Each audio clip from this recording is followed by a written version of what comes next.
Okay. Trophies, achievements. Yes, they have them. Are they super easy? Yeah, I think this is actually one of those games where probably easily 2/3, and that's my balance I like. Right. If you just play through the game, you're going to get 2/3 of the achievements. Oh Okay. God, I'm dead. 2/3 of the achievements. So, and then the rest are really about nothing difficult in the game. It's just, are you going to go back and collect all the stuff? And as Okay. you do that kind of stuff, then you're going to collect the rest of it. So getting, all the trophies or all the achievements is definitely something you can do if you put your time into it. Gotcha. I mean, I think it's funny that people are so concerned with trophies and achievements now, but that is a main selling point. How easy is it to get the trophies and achievements for some players? By the way, even though I sucked, you can see I was doing terrible. Yeah. I'm still able to go ahead and finish this guy off. Looks like. That's not because I'm awesome, it's just because the game wants you to be able to beat it, you know? And that's a pretty awesome kill animation right there. But I think this is a great example of how this game is different than God of War, because in God of War, I would have been doing a bunch of Breton combos on the way up, and I Right. think it's debatable which version is better. I kind of like being able to just sit back and enjoy it, but at the same time, there's something gratifying, right, in God of War of like actually doing button combos and doing the quick time events to get through something. Right, and this one feels more straight up combat, action-oriented, third-person sort of. I don't know, Devil May Cry a little bit. Yeah. It looks a little bit like Yeah, the it, Devil May Cry. combat-wise, anyways. So, what we're gonna do now is jump to another section. Yeah, sure. I'll jump to one last section, and I think we're going to take some reader questions, yeah? Yeah. So far, we've Has talked anybody about. asked anything? Yeah, a lot of people have asked a lot of things, and the reader questions are scrolling by really fast. I'm sorry if I missed your name there, but one reader wanted to know online play. Is there any? What are the online features? No online play? Is this totally There single player? is no online play. This is all single player. Okay. Now maybe God of War, or God of War. that's embarrassing. Maybe in Darksiders 2, maybe Yeah. you'll have all 4 horsemen. You could have like a 4-player kind of co-op thing. But for this, you're just playing as War, and you're kind of going out there and kicking ass. And that kind of rules out the multiplayer, any sort of multiplayer aspect? Yeah, no multiplayer at all. Okay, gotcha. And of course, somebody's asking for horse armor. No, actually, your horse can never die, so you don't actually need armor. Gotcha. So I believe it was Amazon XD was asking about side quests. Is it totally linear? Are there side quests? Or, I mean, we said it's Zelda style, so is it more like there's side areas to reach and puzzles? Yeah, it's not like somebody's going to go and give you a task and go like, oh, my baby needs fishing out of a well, which Right. is a great side quest in any game, I think, to fish a baby out of a well, but they're never going to ask you to fish a baby out of a well. Gotcha. So, and I should mention too, so this is actually when you first get the crossblades, which is your Zelda-style boomerang. And so this one, if you hold down the left trigger, you can basically target up to 5 objects, and it'll go in the order that you target. So for this example, there are some bombs that are unlit on this pillar. I target first, the fire, then I target the bombs, and you can actually hold down the right trigger and charge up your blade so it spins. And it'll go catch the fire and bring the fire over to the bombs and then create a path for me. It's not exactly the most complex type of gameplay style or puzzle style, but Right. again, it's very much in the vein of a Zelda game. I think this question was from X-Ray. He wanted to know, X-Ray, huh? X-Ray, the penalty for dying. I think my sister, that was her boyfriend once. Was named X-Ray. Dated a guy named Yeah, X-Ray? dated a guy named X-Ray in high school. How'd that work out? As well as you can imagine, somebody named X-Ray being your. So you wanted to know what Boyfriend-in-law? exactly the penalty is for dying. I mean, you have the skulls that refill your health meter, and you said you start pretty close to where you died, but do you lose anything? Are you penalized XP-wise, item-wise?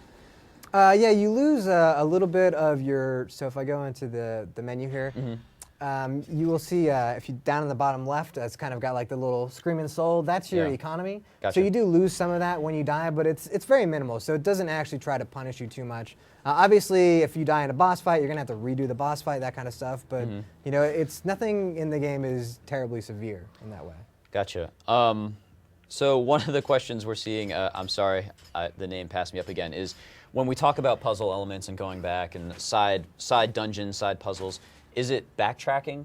I mean, do you go back to earlier areas with new items? Because that's sort of like the Metroid style of play, where you'll go back to an area you've been in a few times, and sometimes the game just keeps forging forward. So what do you see most in this one? Yeah, definitely, and most of those times are actually optional, so it's very rare that Darksiders says like, oh, now go back to an area you've been before because you have to. It's like there's one quest towards the end where you have to go back and kind of collect pieces of something, but it's actually really simple. It's really, most of that backtracking is completely optional, and again, you can beat the game without trying to find all the little extras and upgrading everything.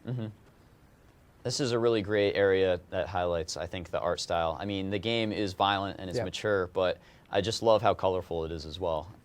Sort of like, I mean, now when I think of colorful and mature, I think of Borderlands, and I think that it just appreciates the fact that you're going to be staring at the screen for a long time when you play a game. Yeah, and the way that this level, I mean, presents itself, right? So I come in here, you can see these gears that aren't moving, so you know something's up with that. You can see over here some unlit bombs, which means there's going to be something I have to blow up. If you look over here, this big red thing, that is a clear indicator of something where you can stick a bomb on it and blow it up. You can see some fire over here as well. Right down here, this is a health power-up that I want to be able to get to. And then you can see the gears are stuck by another thing, and there's light right over there too. So you know that this is going to be something that's going to involve getting to these different places, finding ways to get the bombs and the fire together to actually blow up these areas so that I can progress forward. Right. And that's how a lot of these puzzle areas work, where you're kind of presented with a room, and then you just kind of know, okay, I've got to figure out my way to kind of unlock these little things. Right. And typically these games introduce them one at a time. So maybe there's 8 things in this room, but they've all been sort of introduced throughout the level, so you'll recognize them quickly, I'm assuming. Yeah, they do a very good job, Vigil does, of actually getting you kind of oriented with how the gameplay mechanics work, so that by the time you get to some of the more complex levels later on, like, you never will have a question about, oh, should I be doing something here or not? Like, you can recognize that stuff very easily. Right. Baxby was asking about customization or upgrading. Can you customize your character and to what degree? Talked a little bit about the weapons. Maybe you just want to show off or explain how the weapons upgrade. I mean, do they look different? Are you going to be excited about getting to the next level of that sword because it's gigantic? The swords and the weapons don't really look different. The main thing would be getting that armor, because that armor does make you look different. And unfortunately, and this save is very early on, so this is maybe 3 hours into the game, so you don't really get to see a lot of what I have. But so you do get 4 wrath abilities. I would say these are not actually that necessary. I don't know if you've noticed, but when I was playing the combat the entire time, I never even bothered to use them. To me, it's like, I don't know, I don't really find a need for it, because I think it's more fun to play with the swords than to use these kind of power-ups. But you can level those up. These are purchases that you make. As you can see, there's gear and equipment that you're going to earn. So right now I've only got 2, but there's more to find. These are kind of all tied to stuff in the gameplay. Like right here would be where the gun was, because that part that we saw earlier in the Ashlands comes after this. And then there's, just like Zelda, there are consumables where you have a vial that you can fill up with something that, this one's for health. This one, I believe, increases your rage for a little bit. And the rage is kind of your magic power that you can do to use these wrath abilities. Right. And then you can earn these different passive abilities too. Shadow Flight is basically allowing you wings, so if you hold down the button after you jump, it's sort of like a glide function to it. So basically this game is Batman. And other little things like that, which are kind of cool, just things I wouldn't want to spoil in the game. And then, like I said, throughout the game there are enhancements that you can find, including very, sometimes tough to find legendary enhancements. And those will increase sort of the potency of your weapons, but they don't change the way that they look. The only thing I've seen really that changes the way you look is going to be that armor. Gotcha. So Sly wants to know, how many high fives would you give this game? It's not an official rating because we don't know how many high fives is good, but... I would say I would probably give this game 4 high fives. Now, since you don't know how many high fives there are in total, you don't know if that's a good rating or not, so sorry guys. But we'll go on to another question. A lot of people keep asking about DLC. So far, we don't know anything about that, if I'm correct. You are, in fact, correct. We do not know anything about DLC. I see a lot of comments, too, from many different people saying, is it like Dante's Inferno? A lot of people are thinking about Dante's Inferno right now because of its obscene subject matter, but and people love comparing games to other games. To me, I think, personally, because we've seen a lot of it, the more relevant question is it like Bayonetta? But what parallels have you seen in this game to the others? I would say it's nothing is like Bayonetta. Yeah. I think, I would say Ninja Blade on Xbox is like Bayonetta in that it doesn't make any sense at all. Right. And yet you want to play it. Though unlike Ninja Blade, Bayonetta is actually amazing. That's the one difference. Gotcha. This game, really, I wouldn't say has much of any connection. Other than that, it's another game with angels and demons in it. And whoops.